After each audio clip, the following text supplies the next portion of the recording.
Everyone, पिछले lecture में हमने राष्ट्रीय परिदृश्य देखा। हम कर रहे थे परीक्षा मंथन मैगजीन, जो कि मार्च तक का इसमें करंट अफेयर इंक्लूडेड है।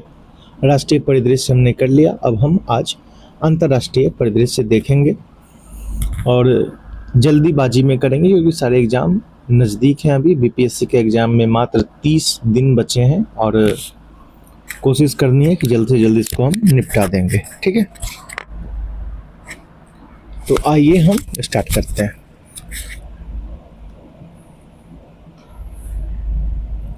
चेंज कर लेते हैं कलर। ठीक है, आइए।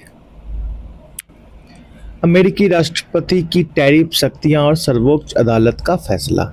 मार्च 2026 में जो टैरिफ वगैरह लगाया था उन लोगों ने, ठीक है, अदालत ने कहा कि अंतर्राष्ट्रीय आपातकालीन आर्थिक शक्ति अधिनियम IEEPA के तहत राष्ट्रपति को आयात पर टैरिफ लगाने का अधिकार नहीं है।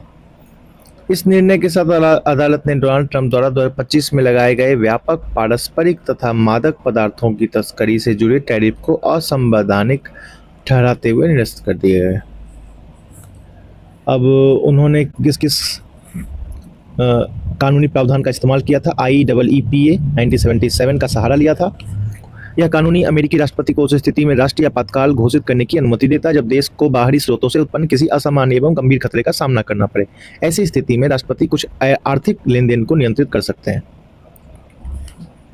इसका जो ओरिजिन है trading with the enemy act से हुई थी, जिसे 1917 में प्रथम विश्व युद्ध के दौरान शत्रु देशों के साथ व्यापार को नियंत्रित करने के लिए पारित किया गया था। ठीक है, विदेशी संपत्तियों को फ्रीज करना, वित्तीय लेन देन रोकने तथा दुश्मन देशों तथा आतंकवादी संगठनों पर प्रतिबंध लगाने के लिए किया जाता था। और 2025 से पहले इस कानून का उपयोग टैरिफ लगाने के लिए कभी नहीं किया गया था। ठीक है, तो कहीं बीपीएससी का माथा घूमे और ये भी पूछ ले तो IEEPA वाला चीज़ याद रखेंगे। ठीक है, दूसरे कार्यकाल में सत्ता में लौटने के बाद डोनाल्ड ट्रंप ने लैटिन अमेरिकी देशों से मादक पदार्थों की तस्करी और व्यापार असंतुलन को लेकर राष्ट्रीय आपातकाल घोषित किया। इसके बाद उनके प्रशासन ने कनाडा और मेक्सिको से आने वाले अधिकांश सामानों पर 25% टैरिफ तथा चीन से आने वाले पर 10% शुल्क लगाया। साथ ही पारस्परिक टैरिफ नीति लागू की गई, जिसके तहत लगभग सभी व्यापारिक साझेदार देश से आयात पर कम से कम 10% शुल्क लगाया गया। और इस नीति के अंतर्गत भारत सहित कुछ देशों पर इससे भी अधिक दरें लागू की गई थी। इसके कुछ कारण हैं, उतना हम डिटेल में नहीं जाएंगे। 6-3 से इसको फैसले को दिया और टैरिफ लगाने की शक्ति नहीं देता ऐसा। अब ट्रंप द्वारा टैरिफ लगाने के विकल्प जो हैं इस कुछ इस तरीके से हैं भाई, उतना हम लोग अंदर नहीं घुसेंगे इसके, क्योंकि हमारे लिए ये काम का नहीं है। कई महीने तक अमेरिकी कंपनी और उपभोक्ताओं ने इन बढ़े हुए टैरिफ का आर्थिक बोझ उठाना पड़ा। अदालत ने भले ही इन्हें अवैध घोषित कर दिया, किंतु उसने धन वापसी की कोई स्पष्ट व्यवस्था नहीं की। गोल्डमैन सैक की रिपोर्ट के अनुसार अब अवैध घोषित किए जा चुके टैरिफ के माध्यम से लगभग 180 अरब डॉलर की वसूली की गई थी।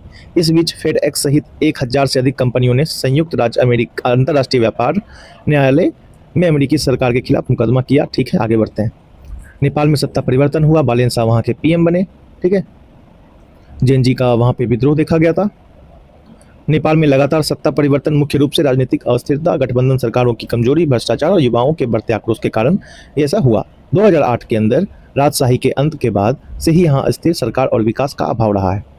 तो यहाँ पर आप एक बात याद रखिए, 2008 के अंदर वहाँ राजशाही जो है वो खत्म हुई थी। इस बात को ध्यान रखेंगे, बस छोटा सा फैक्ट है। कौन सा ये पार्टी है? RSP। पारंपरिक पार्टियों को दरकिनार करते हुए RSP ने भ्रष्टाचार और बेरोजगारी को मुख्य मुद्दा बनाकर सत्ता में वापसी की है। काठमांडू के मेयर रहते हैं ये पहले, ये इंपॉर्टेंट फैक्ट है, इसको ध्यान रखिएगा। सीधे पूछ जाएगा कि जो बालेन शाह PM है अभी वहाँ कहाँ के मेयर हुआ करते थे, 5 ऑप्शन दे देगा, काठमांडू यहाँ पे आंसर हो जाएगा आपका। इसको ध्यान रखेंगे क्योंकि ये छोटे छोटे फैक्ट एग्जाम में हम भूल जाते हैं। विदित हो कि अगस्त 2025 में नेपाल में एक अभूतपूर्व युवा आंदोलन देखने को मिला, जिसने प्रधानमंत्री KP शर्मा ओली की सरकार को इस्तीफा देने पर मजबूर किया। इसको जेएनजी प्रोटेस्ट का नाम दिया गया। इसके बाद 12 सितंबर 2025 से सुशीला कार्की के नेतृत्व में, ठीक है, सुशीला कार्की वहाँ की शायद चीफ जस्टिस थी, उसके नेतृत्व में ये क्या, ये भी इंपॉर्टेंट फैक्ट है। बालेन्द्र शाह के बारे में थोड़ा सा जान लेना उचित होगा। बालेन्द्र शाह का जन्म 1990, उन्हें लोकप्रिय रूप से बालेन के नाम से जाना जाता है। नेपाली राजनीतिक और पूर्व रैपर हैं। ठीक है, ये जो बादशाह है रैपर, हनी सिंह रैपर है, उसी टाइप से। अपनी पार्टी की जीत के बाद नेपाल के प्रधानमंत्री पद के लिए नामित हैं। मधेसी प्रधानमंत्री बनने जा रहे हैं, पहले मधेसी मतलब कि जो नेपाल और इंडिया के बीच वाले जो क्षेत्र में रहते हैं उसको मधेसी कहते हैं। इससे पहले उन्होंने 2022 से 2026 तक काठमांडू के 15वें महापौर के रूप में कार्य किया, जो इस पद को संभालने वाले पहले स्वतंत्र उम्मीदवार थे। अशांति और संघर्ष से जूझ रहे विश्व के प्रमुख देश, लगभग आप पूरा मिडिल ईस्ट देख लो आप, इस वक्त एशिया में भी हर जगह पर यही देखने को मिलेगा। दक्षिण अमेरिका, वेनेजुला में अमेरिकी सैन्य कार्रवाई। अमेरिका ने 3 जनवरी 2026 को ऑपरेशन एब्सोल्यूट, ये ऑपरेशन का नाम कंठस्थ कर लें, एग्जाम में पूछने का 90% चांस है, ठीक है, एब्सोल्यूट रिजॉल्व के तहत वेनेजुला पर हमले किए। अमेरिका इसे नार्को आतंकवाद के खिलाफ कार्रवाई बता रहा है, वहीं रूस चाइना इसे अंतर्राष्ट्रीय कानून का उल्लंघन बता रहे हैं। यूरोप रूस यूक्रेन युद्ध, ठीक है, फरवरी 2022 में शुरू हुआ था, 5वें वर्ष में प्रवेश कर रहा है। यह केवल 2 देशों का युद्ध नहीं रहा, बल्कि रूस नाटो के बीच छद्म युद्ध बन चुका है, जिसने पूरे यूरोप की सुरक्षा व्यवस्था को हिला दिया है। रूस ने यूक्रेन के 20% हिस्से पर कब्जा जमा रखा है। और सच्चाई तो ये है भाई कि वहाँ का जो जेलेंस्की है वो युद्ध खत्म करना नहीं चाहता, क्योंकि उसको उसके बदले पैसे मिल रहे हैं, मोटा पैसा मिल रहा है उसको घंटा मतलब नहीं है उसको अपने देश से। अगर मतलब होता तो कभी इस युद्ध में वो घुसता ही नहीं, अपने पूरे देश को उसने तहस नहस कर दिया। पश्चिम एशिया, सऊदी अरब यूएई आमने सामने। सूडान का गृह युद्ध अब 2 खाड़ी देशों सऊदी अरब यूएई के बीच क्षेत्रीय प्रभुत्व की लड़ाई बन गया। वे सीधे तौर पर लड़ने की जगह 2 अलग अलग गुटों को समर्थन दे रहे हैं। फिर आपका इजराइल गाजा संघर्ष है, 2023 से शुरू हुआ था, सीज फायर है पर जमीन पर शांति अभी भी कोसों दूर है। सीरिया में ब्रिटेन फ्रांस का हमला हुआ है। ईरान इजराइल अमेरिका संघर्ष तो हम लोग देख ही रहे हैं, पूरा जो हॉर्मुज वाला जो एलपीजी से लेकर के पेट्रोलियम सबका जो तमाशा हम लोगों ने झेला है इन 3-4 महीनों में, वो सभी के सामने है। एशिया के अंदर क्या है, चीन ताइवान में भारी तनाव। चीन ने हाल ही में ताइवान की घेराबंदी करते हुए जस्टिस मिशन 2025 नाम से एक सैन्य अभ्यास संपन्न किया। जस्टिस मिशन, ठीक है, पूछ देगा जस्टिस मिशन किस देश के द्वारा किया गया, कहाँ पे किया गया। एशिया प्रशांत क्षेत्र में युद्ध की आशंकाओं को बढ़ा दिया, ठीक है। एशिया पैसिफिक रीजन में हुआ जस्टिस मिशन, चाइना के द्वारा किया गया, ताइवान के पास किया गया, ठीक है। दक्षिण Asia, south Asia, Bharat Pak के बीच तनाव तो हमेशा से रहता ही है। पश्चिम एशिया संघर्ष, वेस्ट एशिया का जो संघर्ष है और भारत के औद्योगिक सेक्टर पर संभावित प्रभाव, ठीक है, ये बेसिकली मेंस के लिए ज़्यादा इफेक्टिव है, ठीक है। 2025 में भारत ने इस क्षेत्र से लगभग 98.7 अरब डॉलर मूल्य का आयात किया था। ऊर्जा और लॉजिस्टिक सुविधाओं पर बढ़ते हमले तथा वैश्विक व्यापार के महत्वपूर्ण मार्ग हॉर्मुज जो स्ट्रेट है के बंद होने के कारण आपूर्ति में व्यवधान के खतरे को और बढ़ा दिया है। ऊर्जा क्षेत्र पर बहुत इसका नेगेटिव प्रभाव पड़ा है भाई। निर्माण क्षेत्र में हुआ, जिप्सम, चूना पत्थर, ठीक है, सब पर इसका इफेक्ट हुआ है। हीरा प्रसंस्करण उद्योग पर प्रभाव पड़ा। इस्पात क्षेत्र वैकल्पिक कच्चे माल की उपलब्धता पर हुआ है। इस्पात उद्योग की गैस पर निर्भरता, उर्वरक क्षेत्र, निष्कर्ष, ठीक है, प्रॉपर मेंस के लिए है ये। तो भारत कनाडा संबंधों में सुधार की नई पहल क्या है भाई, वहाँ के प्रधानमंत्री का नाम सबसे पहले जानिए, मार्क कार्नी की भारत यात्रा के दौरान दोनों देशों ने पिछले कुछ वर्षों से तनावपूर्ण रहे द्विपक्षीय संबंधों को सुधारने की दिशा में महत्वपूर्ण प्रयास किए। भारत के प्रधानमंत्री मोदी के साथ हुई बातचीत में रणनीतिक भरोसे की पुनर्स्थापना, आर्थिक सहयोग के विस्तार तथा ऊर्जा व सुरक्षा क्षेत्रों में साझेदारी को मजबूत करने पर विशेष ध्यान दिया गया। विदित हो कि कनाडा के प्रधानमंत्री मार्क कार्नी ने अपनी पहली आधिकारिक भारत यात्रा 27 फरवरी से 2 मार्च 2026 तक की। इस 4 दिवसीय दौरे के दौरान उन्होंने 27 फरवरी को, ठीक है भाई, ये सब यह दौरा 2018 में जस्टिन ट्रूडो की भारत यात्रा के बाद किसी कनाडाई प्रधानमंत्री की पहली औपचारिक द्विपक्षीय यात्रा थी। जो दीर्घकालिक यूरेनियम आपूर्ति समझौता, महत्व तो ठीक है भाई, वहाँ पर इंडियन डायस्पोरा भी बहुत है। व्यापार बढ़ाने का लक्ष्य 8.66 अरब डॉलर से बढ़ा करके 50 अरब डॉलर तक लेकर के जाने का लक्ष्य है, ठीक है। स्वच्छ ऊर्जा, महत्वपूर्ण खनिज, क्रिटिकल मिनरल, कृषि मूल्य श्रृंखला, उन्नत विनिर्माण, प्रौद्योगिक सहयोग, ये सब ठीक है, ठीक है। अब आगे बढ़ते हैं। खालिस्तान से जुड़ा मुद्दा, व्यापारिक अवरोध, ये सब प्रीलिम्स में हमारा काम नहीं है, प्रॉपर मेंस में देख लो कंक्लूजन यहाँ दिया हुआ है।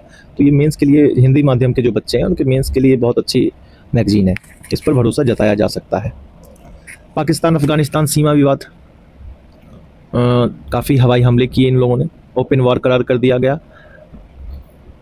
यह कड़वाहट रातों रात पैदा नहीं हुई। इस्लामाबाद लगातार काबुल पर यह आरोप लगाता है कि वह अपनी धरती का उपयोग पाकिस्तान विरोधी उग्रवादियों को शरण देने के लिए कर रहा है। 1947 में पाकिस्तान के जन्म के साथ ही दोनों देशों के बीच अविश्वास और शत्रुता का जो सिलसिला शुरू हुआ वह आज भी जारी है। चाहे अफगानिस्तान में सोवियत संघ का दौर 1979 से 89 रहा हो या अमेरिकी उपस्थिति 2001 से 2021 रहा हो, पाकिस्तान ने हमेशा वहाँ के विद्रोही समूहों को अपना समर्थन दिया, लेकिन इसके बावजूद दोनों देशों के संबंधों में कभी स्थिरता नहीं आ सकी। अफगानिस्तान का थोड़ा सा राजनीतिक सफर देख लेते हैं कि राजशाही से साम्यवाद तक। 1973 से 1989 के अंदर राजशाही के पतन के बाद देश में कुछ समय के लिए राष्ट्रवाद का प्रभाव रहा, जिसके बाद सोवियत संघ की मदद से साम्यवादी शासन स्थापित हुआ। इस शासन ने कई सामाजिक सुधार करने चाहे, लेकिन गृह युद्ध अस्थिरता को रोकने में विफल रहा। फिर नजीमुल्लाह का दौर और पतन। सोवियत सेना के जाने के बाद डॉक्टर नजीबुद्दौला ने सत्ता संभाली, लेकिन 3 साल के बाद उनकी सरकार गिर गई और देश गुटिया संघर्ष की आग में झुलस गया। फिर तालिबान का उदय हुआ 1992 से 2001। मुजाहिदीन गुटों के बीच जारी गृह युद्ध के बीच तालिबान का उदय हुआ। पाकिस्तान के समर्थन से इस संगठन ने 1996 में काबुल पर नियंत्रण कर लिया। अमेरिकी हस्तक्षेप क्या है भाई? 9/11 हमले के बाद अमेरिका ने तालिबान को सत्ता से बेदखल कर एक लोकतांत्रिक गणराज्य की स्थापना की, लेकिन तालिबान का विद्रोह अंत तक जारी रहा। फिर तालिबान की पुनः वापसी 2021 में हो ही चुका है। इन दोनों के बीच विवाद है दुरंत रेखा वाला, राजनीतिक नियंत्रण व्यापार का है, आपसी कड़वाहट, भारत का प्रभाव। ठीक है, भारत हमेशा अफगानिस्तान को सपोर्ट करता है और अफगानिस्तान और भारत एक अच्छे मित्र देश हैं। दुरंत रेखा क्या है भाई? 1893 में ब्रिटिश जो अधिकारी थे दुरंत और अफगान अमीर अब्दुल्ला रहमान खान के बीच हुए समझौतों से निकली 2640 किलोमीटर लंबी यह रेखा विवादों के घेरे में रही है। यह रेखा पश्तून समुदायों को 2 हिस्सों में बांट देती है। अफगानिस्तान का तर्क है कि यह एक अस्थायी विभाजन था, न कि स्थायी सीमा। 1947 में जब पाकिस्तान ने इसे अपनी सीमा माना तो अफगानिस्तान ने इसका कड़ा विरोध किया और संयुक्त राष्ट्र में पाकिस्तान की सदस्यता के खिलाफ मतदान भी किया था। अब बोर्ड ऑफ पीस जो है, अमेरिकी राष्ट्रपति डोनाल्ड ट्रंप द्वारा प्रस्तावित और जनवरी 2026 में स्थापित एक अंतर्राष्ट्रीय निकाय है, जिसका उद्देश्य गाजा में युद्ध विराम, पुनर्निर्माण और मध्य पूर्व एवं अन्य संघर्ष क्षेत्रों में स्थिरता लाना है। यह निकाय जिसे गाजा प्रशासन के लिए राष्ट्रीय समिति NCAG की देखरेख का काम सौंपा गया है, संयुक्त राष्ट्र UN के एक वैकल्पिक ढांचे के रूप में देखा जा रहा है। नेतृत्व कौन कर रहा है? बोर्ड के आजीवन अध्यक्ष डोनाल्ड ट्रंप है। उद्देश्य क्या है? गाजा में पुनर्निर्माण, हमास को निरस्त करना, एक नई फिलिस्तीन पुलिस बल को प्रशिक्षित करना। सदस्यता यह 60 देशों को आमंत्रित किया गया है। संरचना इसमें एक शांति कार्यकारी बोर्ड है, जिसमें अमेरिकी विदेश मंत्री Marco Rubio, Jared Kushner, Tony Blair, Ajay Banga जैसे सदस्य शामिल हैं। आगे बढ़ते हैं। इस पर विवाद है कि निजी चार्टर के तौर पर इस्तेमाल हो रहा है। ये वेनेजुएला संकट पर संयुक्त राष्ट्र में घिरा अमेरिका। ये सब होता रहेगा, इसमें कुछ भी प्रीलिम्स के लिए हमारे इंपॉर्टेंट नहीं है। बोर्ड ऑफ पीस गाजा से वैश्विक संघर्ष तक। हाल ही में अमेरिका के वाशिंगटन हमने पढ़ा, अभी पुनर्निर्माण शांति बहाली के लिए बनाए गए इस बोर्ड का अब विस्तारित कर वैश्विक संघर्षों तक कर दिया गया है। भारत इसमें पूर्ण सदस्य नहीं है, ये इंपॉर्टेंट है। ऑब्जर्वर की तौर भूमिका चुनी है, ठीक है। भारत ने पूर्ण सदस्य होने का काम नहीं किया है। भारत का यह कदम संयुक्त राष्ट्र सुरक्षा परिषद के प्रस्ताव 2803 और गाजा शांति योजना के प्रति उसकी प्रतिबद्धता को दर्शाता है, साथ ही एक स्वायत्त कूटनीतिक संतुलन भी बनाए रखता है। वाशिंगटन में भारत की उप मिशन प्रमुख नमग्या खम्पा ने इस बैठक में हिस्सा लिया, जो गहन कूटनीतिक विमर्श के बाद लिया गया एक नपातुला निर्णय है। बोर्ड की संरचना और अंतर्राष्ट्रीय भागीदारी। इस बोर्ड में कुल 27 सदस्य देश हैं, 22 ऑब्जर्वर देश हैं। स्थायी सदस्य 27 पर्यवेक्षक 22, मतलब ऑब्जर्वर अनुपस्थिति। रूस का अनुपस्थिति रहा, चाइना, फ्रांस जो कि यूएनएससी के स्थायी सदस्य हैं, इस पहल से बाहर है। भारत का ऑब्जर्वर स्टेटस उतना हम लोग डिटेल में नहीं देखेंगे, बस इतना जानेंगे ऑब्जर्वर स्टेटस के तौर पर भारत है। अमेरिका इंडिया कनेक्ट पहल क्या है? गूगल के सीईओ सुंदर पिचाई ने नई दिल्ली में आयोजित इंडिया एआई समिट में अमेरिका इंडिया कनेक्ट पहल की घोषणा की। इसके बारे में देख लेते हैं कि इस उद्देश्य एआई तक पहुंच को सभी तक पहुंचाना और डिजिटल खाई को एआई खाई में बदलने से रोकना है। इस परियोजना के तहत भारत मतलब डिजिटल गैप को एआई गैप में बदलने से रोकना है। इस परियोजना के तहत भारत और को अमेरिका और दक्षिणी गोलार्ध से जोड़ने के लिए अत्याधुनिक सबसी केबल का उपयोग किया जाएगा। यह एक विशाल सहयोगात्मक डिजिटल अवसंरचना है, परियोजना है और गूगल के भारत में 5 वर्षों तथा अरबों डॉलर के निवेश का हिस्सा है। इसमें कई अंतर्राष्ट्रीय सबसी केबल का निर्माण और भारत के पूर्वी तट पर नया सबसी गेटवे शामिल है। उद्देश्य है कि एआई तक पहुंच को लोकतांत्रिक बनाना, डिजिटल खाई को एआई खाई में बदलने से रोकना, 4 महाद्वीपों में डिजिटल कनेक्टिविटी की पहुंच, विश्वसनीयता और लचीलापन बढ़ाना, रेजिलियंस बढ़ाना, भारत को वैश्विक एआई हब के रूप में स्थापित करना। इसके कुछ जो मुख्य विशेषता है कि सबसी गेटवे वाला होगा, नए सबसी मार्ग बनेंगे, भारत को सीधे सिंगापुर, दक्षिण अफ्रीका, ऑस्ट्रेलिया से जोड़ने वाले मार्ग, ठीक है। समुद्र के अंदर से ये काम किया जाएगा। 4 रणनीतिक फाइबर मार्ग हैं, अमेरिका के पूर्वी एवं पश्चिमी तट से भारत को अफ्रीका और दक्षिणी प्रशांत महासागर के माध्यम से जोड़ने वाले नए मार्ग। एम्स की साझेदारी रहेगी, ठीक है। कौशल विकास समेकन, कर्मयोगी भारत के सहयोग से 800 प्लस जिलों में 2 करोड़ सरकारी कर्मचारी को एआई सक्षम प्रशिक्षण प्रदान करना। ठीक है, तो ये सब अगर दे भी देगा तो उतना पॉजिटिव सेंस में लेकर के इसको सही मानना होता है। भारत और ब्राज़ील सहयोग, यहाँ के राष्ट्रपति कौन है ब्राज़ील के? लूला दा सिल्वा ने भारत के राज्य दौरे के दौरान डिजिटल साझेदारी, रक्षा, ऊर्जा संक्रमण और वैश्विक शासन सुधार के क्षेत्र में महत्वपूर्ण समझौते किए। भारतीय प्रधानमंत्री नरेंद्र मोदी ने ब्राज़ील के राष्ट्रपति को वर्ष 2026 में भारत में आयोजित होने वाले 18th ब्रिक्स सम्मेलन जो है कहाँ होगा? इंडिया में होगा, आमंत्रित भी किया। इस शिखर सम्मेलन का मुख्य विषय resilience, building for resilience, innovation, cooperation and sustainability, ये इसमें मोस्ट इंपॉर्टेंट पार्ट है। Building for resilience, innovation, cooperation and sustainability. आगे बढ़े हैं अब हम, उतना डिटेल में अब हम हर चीज़ में नहीं जाएंगे। अब हम लोग आ चुके हैं भारत फ्रांस वैश्विक रणनीतिक साझेदारी के ऊपर। देखें कितना पेज बचा हुआ है हमारा, क्योंकि ये परिदृश्य करके जो भी होता है इसमें मेंस के लिए ज़्यादा इंपॉर्टेंट होता है। ठीक है, तो जल्दी जल्दी हम इसको निपटा ही देंगे। ये काफ़ी लंबा है। ब्लू कॉर्नर नोटिस काफ़ी दूर तक है ये। ठीक है, जो भी है इसे हम फिनिश तो करना ही है।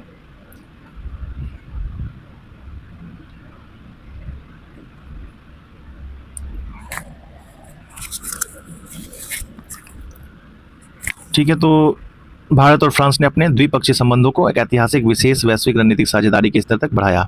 यह प्रगति इंडिया एआई इम्पैक्ट समिट 2026 में फ्रांस के राष्ट्रपति के भारत दौरे के दौरान हुई, जहां उन्होंने इस शिखर सम्मेलन में भी भाग लिया। ठीक है, 26 राफेल मरीन लड़ाकू जेट विमानों की खरीद के अनुबंध को अंतिम रूप दिया गया। परमाणु ऊर्जा सहयोग में काम हुआ, अंतरिक्ष सहयोग, कृत्रिम बुद्धि, इंडो पैसिफिक सहयोग, जलवायु परिवर्तन, स्वास्थ्य सहयोग। ठीक है, अब हमारे इसी सब हमारे काम करनी है, ये मेंस रिलेटेड फैक्ट है। CNES जो है फ्रांस का है। ठीक है, इसरो इंडिया का है, अंतरिक्ष वाला, ये याद रखना है। एजेंसी जो है ये फ्रांस का है, और इसमें कुछ मुझे लग नहीं रहा डिस्कस करने लायक, तो मैं आगे बढ़ता हूँ। किम्बरले प्रोसेस 2026 का अध्यक्ष भारत है। हाल ही में भारत ने वर्ष 2026 के लिए किम्बरले प्रोसेस KP की अध्यक्षता ग्रहण की है, जो कि विश्व स्तर पर डायमंड गवर्नेंस के क्षेत्र में भारत की बढ़ती भूमिका और प्रतिनिधित्व को रेखांकित करता है। हीरा उद्योग से रिलेटेड है। ठीक है, अंतर्राष्ट्रीय मंच है जिसकी शुरुआत वर्ष 2000 में दक्षिण अफ्रीकी देश द्वारा अपरिष्कृत हीरों के व्यापार को विनियमित करने के उद्देश्य से की गई। इसका प्रमुख लक्ष्य है कॉन्फ्लिक्ट डायमंड के प्रवाह को रोकना तथा अपरिष्कृत हीरों के वैध व्यापार की सुरक्षा सुनिश्चित करना। यह ना तो कोई औपचारिक अंतर्राष्ट्रीय संगठन है और ना ही कोई विधिक रूप से बाध्यकारी संधि। इसका कोई स्थायी कार्यालय, कर्मचारी नहीं है, या सहभागी देशों द्वारा आपस में कोऑपरेशन के थ्रू बनाया हुआ एक ऐसे ही मंच है। भारत अमेरिका व्यापार समझौता 2026। फरवरी 2026 में अमेरिका ने भारतीय वस्तु पर 50% की उच्चतम सीमा, जिसमें दंडात्मक शुल्क भी शामिल थे, से घटाकर 18% कर दिया है। ठीक है, जब से एप्स्टीन फाइल वाला वो मैटर जब से ट्रंप ने खोला, तो पता नहीं हमारे देश के यशस्वी लोग जो हैं, बड़े बड़े नेता जो हैं, वो घुटनों पर के बल पर वो बैठ गए और समझौता फिर उन्होंने किया। कुछ वीडियो वगैरह इन लोगों का उन लोगों के पास सेव है। तनाव में रणनीतिक कमी को दर्शाता है और भारत की मुख्य अमेरिकी सहयोगी के रूप में भूमिका तथा हिंद प्रशांत में चीन के विरुद्ध महत्वपूर्ण संतुलन बनाने वाली भूमिका को पुनः पुष्टि करता है। भारत अमेरिका व्यापार समझौते के मुख्य बिंदु। अमेरिका ने भारत आयात पर पारस्परिक शुल्क को 25 से 18% कर दिया है। महत्वपूर्ण रूप से अतिरिक्त 25% दंडात्मक शुल्क जो अगस्त 2025 में भारत द्वारा रूसी तेल को खरीद के कारण लगाया गया था, वो प्रभावी रूप से हटा दिया गया, जिससे कुल प्रभावी शुल्क लगभग 50 से घटकर 18% हो गया।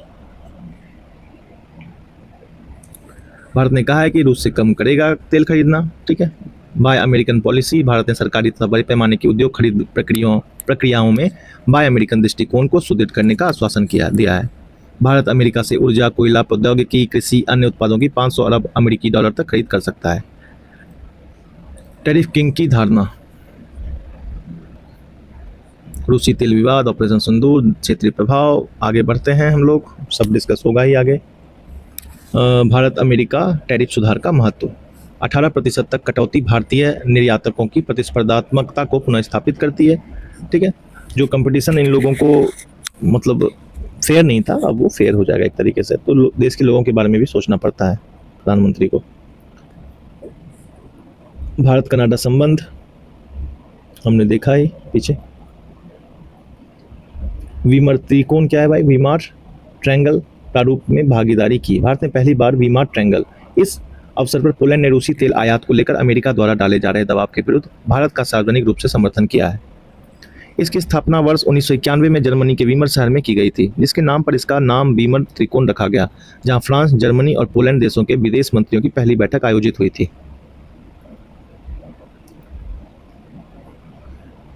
जब भी पूछे वीमर त्रिकोण क्या है भाई, फ्रांस, जर्मनी और पोलैंड याद आ जाना चाहिए। बात खत्म, आगे बढ़ते हैं। यूरोपियन यूनियन और मर्कोसुर समझौता। मर्कोसुर समझौता, ठीक है।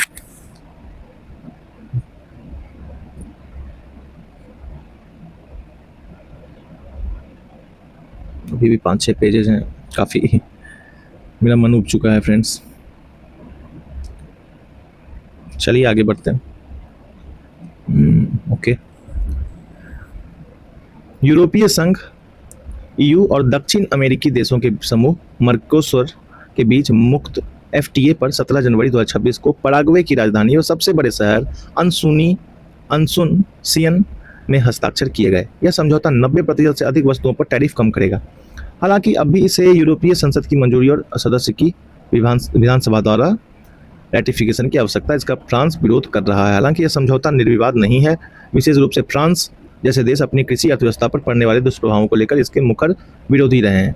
मर्कोसुर दक्षिण अमेरिका का आर्थिक इंजन कहलाता है। इसका गठन 1991 में हुआ। अंसुनिसियन संधि के माध्यम से हुआ था। इसके मूल सदस्य देशों में अर्जेंटीना, ब्राजील, पैराग्वे, उरुग्वे शामिल हैं।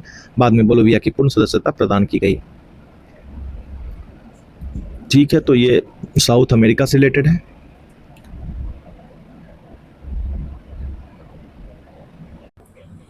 अब यूएनईपी एफआई इम्पैक्ट सेंटर। हाल ही में संयुक्त राष्ट्र पर्यावरण कार्यक्रम वित्त पहल UNEP finance initiative UNEP FI ने यूएनईपी, अरे यार क्या है यार, फालतू का ये सेंटर के बारे में थोड़ा जान लो। क्या है ये? वित्तीय संस्थान में इम्पैक्ट प्रबंधन को आगे बढ़ाने पर केंद्रित है। उतना ये इम्पोर्टेंट नहीं है हमारे लिए। सैंक्शनिंग रसिया एक्ट 2025 क्या है ये? हाल ही में अमेरिकी राष्ट्रपति डोनाल्ड ट्रंप ने रूस के खिलाफ कई प्रतिबंधों से जुड़े सैंक्शनिंग रसिया एक्ट 2025 को मंजूरी प्रदान की है। ऑलरेडी काटसा इफेक्ट में है। काटसा मतलब countering America adversary through sanction act. इस विधेयक से यह प्रावधान है कि जो देश जानबूझकर रूसी मूल के यूरेनियम एवं पेट्रोलियम उत्पादों का व्यापार करते हैं, उनसे आने वाली वस्तुओं और सेवाओं पर 500% तक भारी टैरिफ लगाया जाएगा। ठीक है,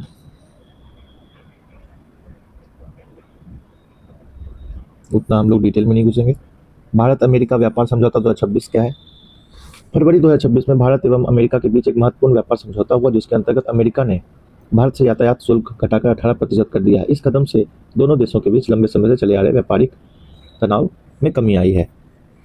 अमेरिकी राष्ट्रपति ने कहा कि पहले रूसी तेल के व्यापार के लिए भारत से आयात पर अमेरिका द्वारा लगाए 25% टैरिफ को हटा दिया गया है। साथ ही 25% के रेसिप्रोकल टैरिफ को घटाकर 18% कर दिया गया है। इस प्रकार भारत से अमेरिका को निर्यात पर प्रभावी शुल्क 18% हो गया है। इसके संबंध में भारत एवं अमेरिका ने 7 फरवरी 2026 तक संयुक्त बयान जारी किया। भारत अमेरिका व्यापार समझौता 2026 तक एक रणनीतिक और आर्थिक पुनर्संरचना है, जिसकी घोषणा 2 फरवरी 2026 को अमेरिकी राष्ट्रपति ने की। ठीक है, ये सब उतना डिटेल में नहीं पढ़ना है। मुख्य विशेषता देख लें। अमेरिका ने भारतीय वस्तुओं पर लगाए जाने वाले प्रभावी टैरिफ को अधिकतम 50% से घटाकर 18% कर दिया है। रूसी तेल के आयात के कारण भारत पर लगाए गए अतिरिक्त 25% दंडात्मक शुल्क को समाप्त कर दिया है। अमेरिका से तेल आयात करने का जोर दिया है। भारत ने अमेरिका से ऊर्जा, कृषि, कोयला, प्रौद्योगिकी उत्पादों की लगभग $500 अरब की खरीद का आश्वासन दिया है, जो संभवतः कई वर्षों में पूरी होगी। भारत अमेरिकी औद्योगिक उत्पादों पर अपने टैरिफ और गैर टैरिफ बाधाओं को चरणबद्ध तरीके से शून्य से निकट लाने की दिशा में आगे बढ़ेगा। डेयरी और मुख्य कृषि क्षेत्रों, विशेष रूप से खाद्यान्न फसलों को समझौते से बाहर रखकर भारत ने घरेलू किसानों के हितों की सुरक्षा की है। शांति अधिनियम 2025 के अंतर्गत अमेरिकी कंपनियों को भारत के असैनिक परमाणु ऊर्जा और डेटा सेंटर क्षेत्रों में अधिक अवसर प्रदान किए गए हैं। 18% का टैरिफ भारत को वियतनाम, बांग्लादेश एवं पाकिस्तान जैसे प्रतिस्पर्धी देश, जो कि 1900 से 20% की तुलना से बेहतर स्थिति में रखता है। निष्कर्ष संरक्षण मिला, 18% टैरिफ। ठीक है, ये सब बकवास में नहीं पढ़ना। न्यू स्टार्ट संधि का अवसान। न्यू स्टार्ट संधि क्या है भाई? 5 फरवरी 2026 को, जो वैश्विक सुरक्षा के इतिहास में एक महत्वपूर्ण मोड़ है। विगत 5 दशकों से अमेरिका एवं रूस के बीच परमाणु हथियारों की सीमा तय करने वाली कानूनी बाध्यता का अंत होने से दुनिया में एक नई परमाणु होड़ शुरू होने का खतरा मंडराने लगा है। न्यू स्टार्ट संधि अमेरिका और रूस के बीच परमाणु हथियारों को सीमित करने वाला एक प्रमुख द्विपक्षीय समझौता था, जो 2011 में लागू हुआ और फरवरी 2026 को समाप्त हो गया।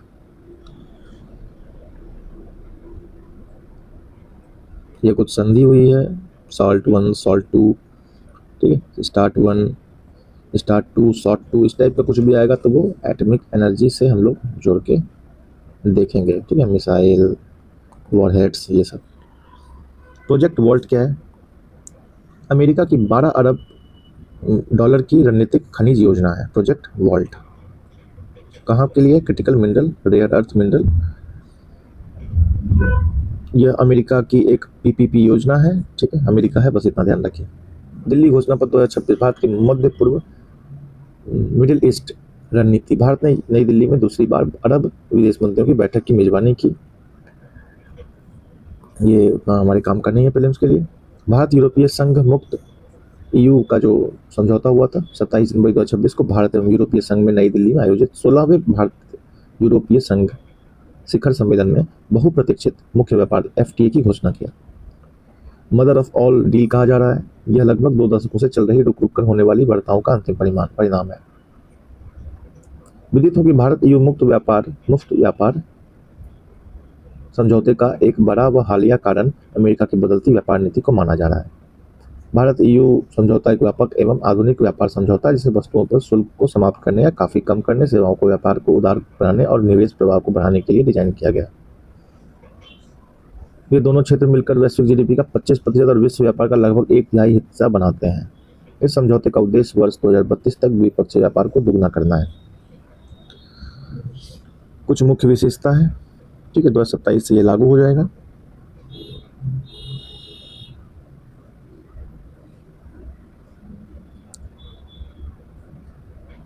भारत जो है चरणबद्ध तरीके से यूरोपीय संघ के लगभग 92 से 97% सामानों पर शुल्क समाप्त करेगा। व्यापार मूल्य के हिसाब से यूरोपीय संघ भारत के 99% से अधिक निर्यात पर शुल्क मुक्त पहुंच प्रदान करेगा। श्रम प्रधान क्षेत्र को बढ़ावा मिलेगा। 33 अरब अमेरिकी डॉलर मुक्त मूल्य के भारत निर्यात पर शून्य शुल्क हो जाएगा। ये सब कुछ फायदा है। स्थिरता एवं कार्बन बॉर्डर एडजस्टमेंट मैकेनिज्म है, ठीक है। आगे बढ़ते हैं हम लोग।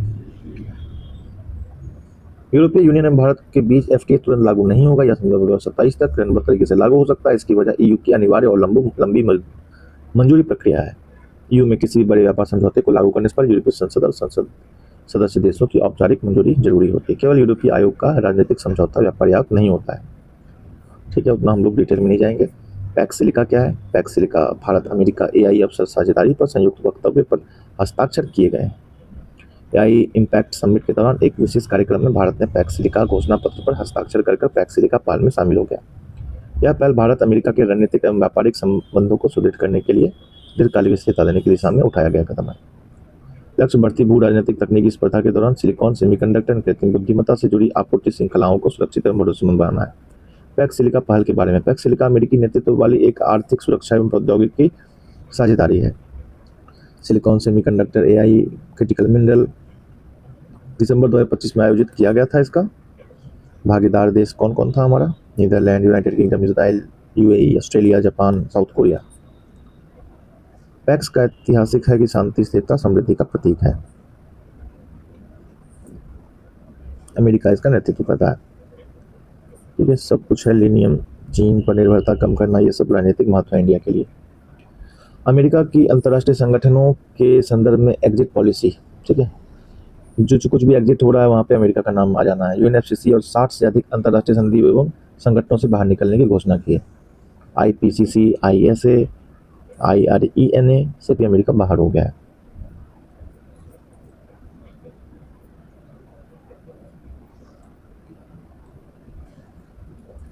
अब हम लोग इसमें टाइम वेस्ट नहीं करेंगे, तुरंत आगे बढ़ते जाएंगे। ये सब कुछ जो है अमेरिका द्वारा छोड़े गए संगठन का नाम है, देख लेंगे आप।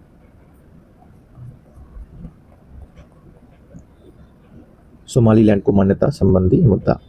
इजराइल ने स्वयं को स्वतंत्र घोषित करने वाले सोमालीलैंड गणराज्य को औपचारिक रूप से एक स्वतंत्र एवं संप्रभु राष्ट्र के रूप में मान्यता प्रदान की है। इजराइल ऐसा करने वाला संयुक्त राष्ट्र का पहला सदस्य है। सोमालिया से अलग होने के बाद सोमालीलैंड वर्ष 1991 से स्वयं पर शासन कर रहा राजनयिक मान्यता की मांग करता रहा है। ठीक है, उतना हम लोग अंदर नहीं घुसेंगे। रैपिड फाइनेंसिंग इंस्ट्रूमेंट इसका IMF का है। श्रीलंका को चक्रवात द्वितवा से उबरने के लिए रैपिड फाइनेंसिंग इंस्ट्रूमेंट के तहत 206 मिलियन अमेरिकी डॉलर। अब ये क्या है, RFI क्या है, रैपिड फाइनेंसिंग इंस्ट्रूमेंट है क्या? यह अंतर्राष्ट्रीय मुद्रा कोष की एक आपातकालीन ऋण सुविधा है जिसे उन सदस्यों की सहायता के लिए बनाया गया जो अचानक भुगतान संतुलन बैलेंस ऑफ पेमेंट की गंभीर समस्या का सामना कर रहे हैं।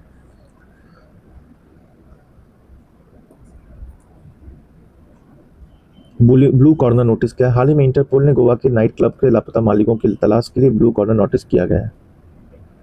भीषण आग लगी थी।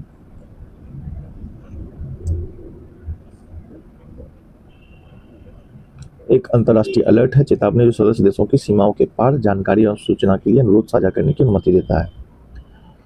ओके, रेड नोटिस वांछित अपराधियों की गिरफ्तारी के लिए, येलो नोटिस लापता व्यक्ति की खोज के लिए, ब्लू नोटिस आपराधिक जांच के लिए जानकारी एकत्र करना, ब्लैक नोटिस अज्ञात शवों की पहचान के लिए। ये कुछ नोटिस हैं, अगर आप पढ़ना चाहें तो रुक करके पढ़ लें।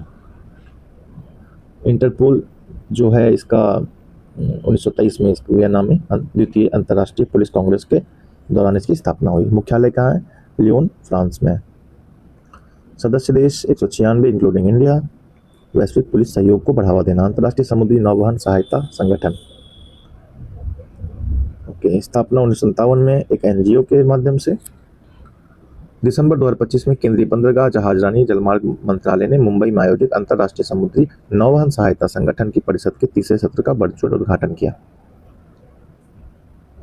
वर्ष 2024 में चौथे देश द्वारा अनुमोदित एक सम्मेलन के आधार पर इसने आधिकारिक तौर पर अपनी स्थिति को गैर सरकारी संगठन से अंतर सरकारी संगठन में बदल दिया, इसलिए इंपॉर्टेंट हो गया है।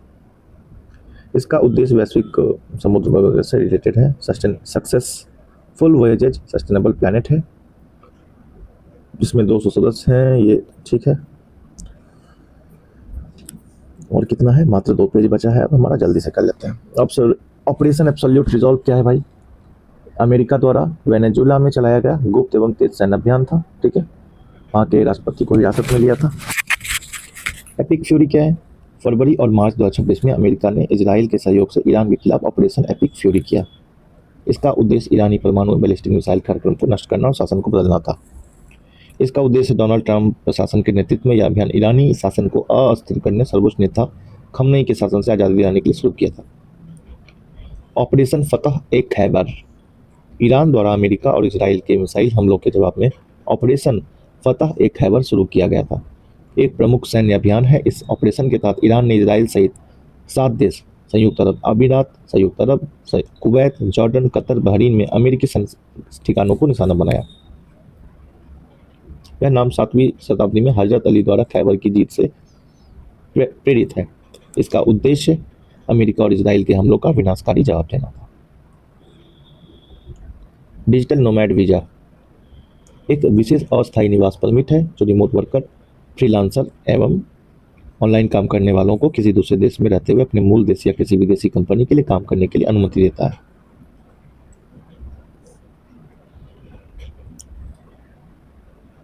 थाईलैंड और कंबोडिया के बीच जो संघर्ष विराम है वो हुआ है। मुख्य रूप से 817 किलोमीटर लंबी सीमा और विशेष रूप से 1907 में फ्रांसीसी निर्धारित सीमा के नक्शे पर आधारित है।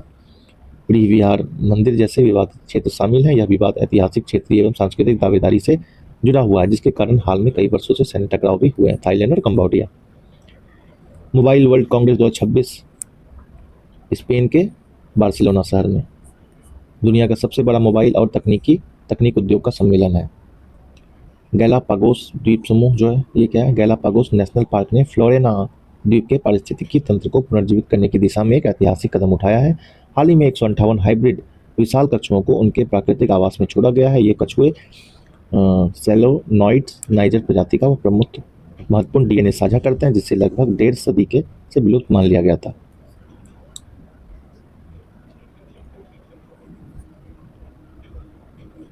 इक्वाडोर से लगभग 1000 किलोमीटर दूर पर स्थित है। इक्वाडोर का देश का एक प्रांत और हिस्सा है।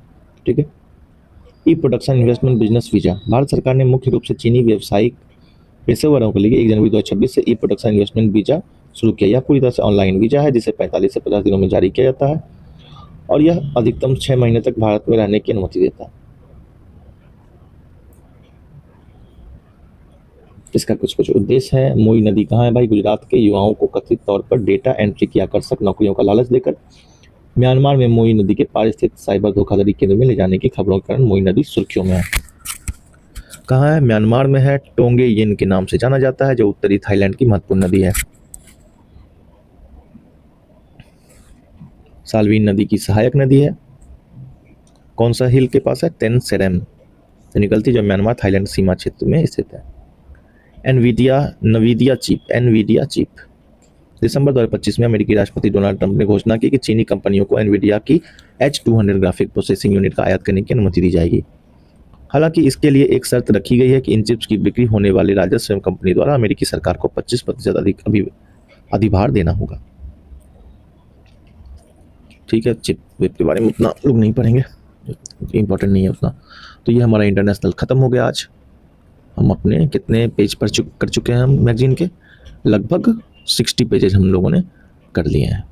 60 पेजेज डन।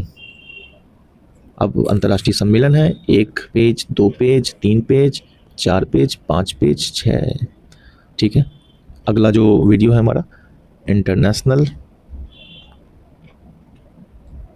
कन्वेंशन मीटिंग्स, इसका होगा, निपटा देंगे इसको। 20 मिनट में बहुत हो गया। Thank you for watching. मिलते हैं नेक्स्ट लेक्चर में।